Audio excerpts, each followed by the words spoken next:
안녕하세요. 뉴스반장입니다. 윤석열 독재 검찰 공화국의 광란의 질주가 거침이 없습니다.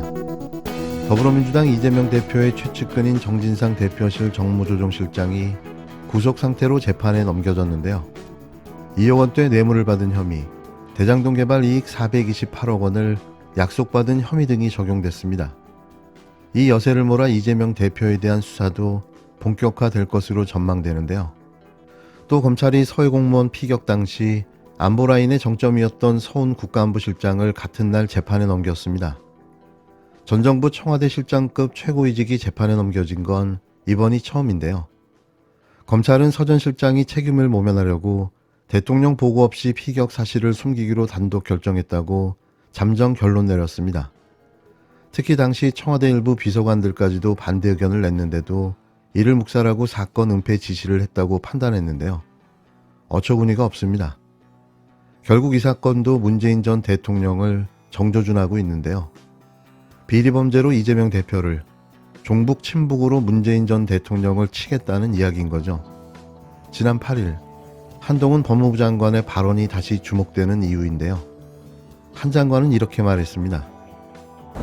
장관님, 서해 공무원 피격 사건 관련해서 문재인 전 대통령 소환 가능성까지 거론되고 있는데요. 어떻게 보십니까?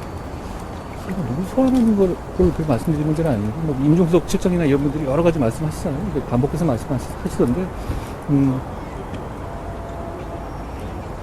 헌법과 법률을 초월하는 의미의 통치 행위라는 건 민주국가에 존재하지 않죠. 다들 아시지 않습니까?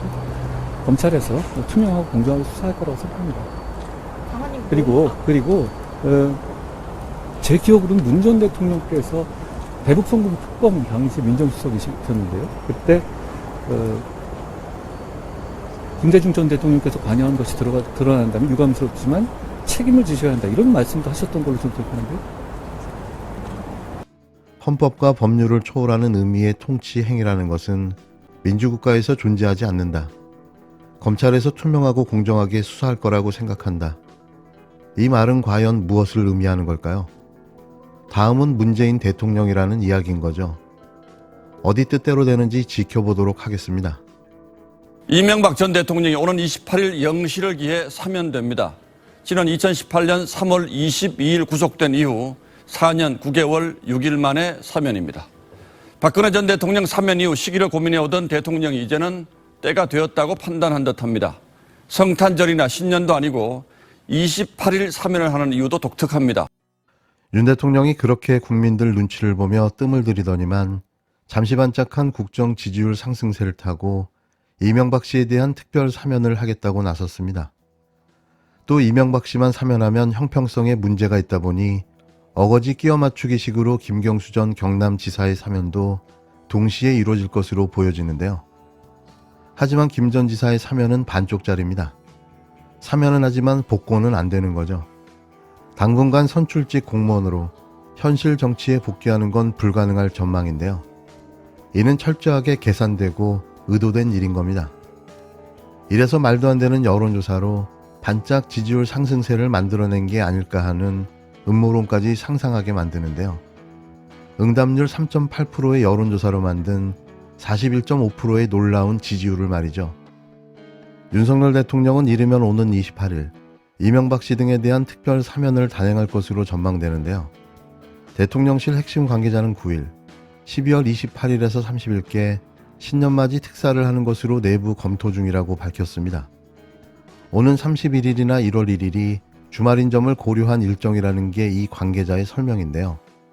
이 정도의 발언이라면 100% 확정된 거라고 보여집니다. 지난 8.15 광복절 특사 당시 민생과 경제회복 중점이라는 기조에 따라 특사 명단에서 빠졌던 이명박 씨가 유력 사면 대상으로 거론되는데요. 이 씨는 오는 28일 형 집행정지가 종료됩니다. 이 시점에 맞춰 사면을 단행할 가능성이 있다는 게 정치권 일각의 관측인데요. 이명박 정부 때가 가장 좋았다는 윤 대통령에게 이는 예정된 수순일 겁니다. 검찰의 독립성과 중립성을 얘기하는데요. 이명박 박근혜 정부 때와 문재인 정부를 비교하면 어느 정부가 그나마 중립적입니까? 중립을 보장하고 있습니까? 제 경험으로만 하면 대통령 측근과 이런 분들을 구속을 할 때 별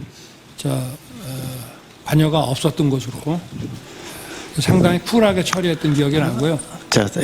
총장 좋습니다.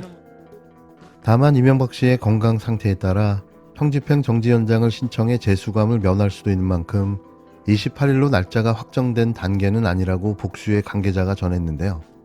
몸이 많이 아픈 정경심 교수는 한 달 만에 재수감하게 한 반면 누가 봐도 엄살과 꾀병을 부리고 있는 이 씨에게는 무한자비와 배려로 살뜰하게 챙겨주고 있던 겁니다. 이 전 대표 외에도 김경수 전 경남지사나 최경환 전 경제부총리가 이번 사면복권 대상에 포함될지 여부에도 이목이 쏠리는데요. 또 다른 관계자는 윤 대통령이 지난번 경제인을 위주로 사면했던 만큼 이번에는 정치인을 사면하자는 생각을 갖고 있다고 말했습니다. 그러면서 구체적인 특사 대상에 대해서는 아직 결정이 이루어지지 않았다고 강조했는데요. 또 사면 특성상 막바지에 어떻게 변할지도 모른다고 덧붙였습니다. 지난 광복절 특사 이전에도 이명박 씨의 사면이 유력 거론되다가 최종 단행되지 않았던 만큼 신중한 태도를 유지하고 있는 것으로 보여지는데요. 하지만 이번엔 확정이라고 봐도 무방할 듯합니다.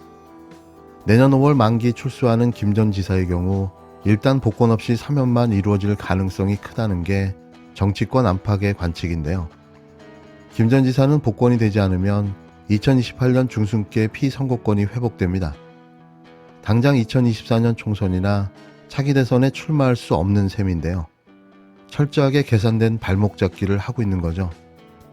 한편 대통령실은 특사 관련 실무 보고에 착수한 상태인데요. 사면은 법무부 사면심의위원회와 국무회의의 심의를 거쳐 대통령이 최종 결정합니다. 또 연기만 피우다 이명박 씨와 최경환 총리만 사면되는 건 아닐까요?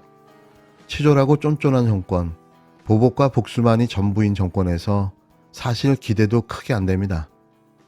압사와 참사 삭제는 책임을 덜어보려는 뻔뻔한 꼼수에 불과합니다. 대통령실이 윤석열 대통령도 참사 압사 용어를 사용했고 단순한 행정용어 통일이었다며 정쟁으로 몰지 말라며 궤변을 늘어놓고 있습니다. 12구 이태원 참사 직후부터 윤석열 정부는 이태원 사고라고 행정용어부터 통일하고 총리실은 참사 대신 사고라는 표현의 보도 자료를 냈습니다. 참사 책임자인 이상민 행안부 장관은 행사 주체가 없다며 책임 회피성 발언을 했고 경찰은 여론 동향 분석 및 대응 방안 자료를 작성했습니다. 무엇보다 정부는 애도 기간을 설정하고 애도만 하자고 강조해 책임을 묻지 못하도록 국민의 비판을 막았습니다. 158명의 국민이 압사당한 이태원 참사를 대하는 윤석열 정부의 대응은 진상규명, 책임자 처벌, 재발 방지가 아니라 여론 무마, 책임 회피, 시간 끌기를 위한 대응이었습니다. 윤석열 정부가 아니라고 하면 무조건 아닌 게 됩니까? 압사와 참사 삭제는 책임과 무능을 덜어보려는 뻔뻔한 꼼수에 불과합니다. 눈 가리고 앙호하는 윤석열 정부의 행태를 국민이 지켜보고 있습니다. 정부는 납득할 수 있는 해명을 하십시오. 참사 한 달이 넘도록 시간을 끌며 책임을 회피하려는 정부의 태도는 참사 희생자, 유가족 그리고 국민에 대한 예의가 아닙니다. 대통령실은 이태원 참사 앞에서 말장난하지 말고 국정조사에 성실히 응하십시오. 다시 만약에 지난 7월로 돌아간다면 경찰국 반대는 물론이거니와 전국 경찰서장 회의를 그때와 같이 다시 주도하실 건지 그 부분도 좀 여쭙고 싶습니다. 그거보다 더 해야 됩니다. 그때는 대원이라는 그런 일이 없었는데 지금 다시 돌아간다면 목숨을 걸고 막았어야 돼요. 그 당시에는 직을 걸고 막았는데 다시 돌아간다면 제 목숨을 걸고 막았어야 될 일이었는데 제가 잘못한 겁니다.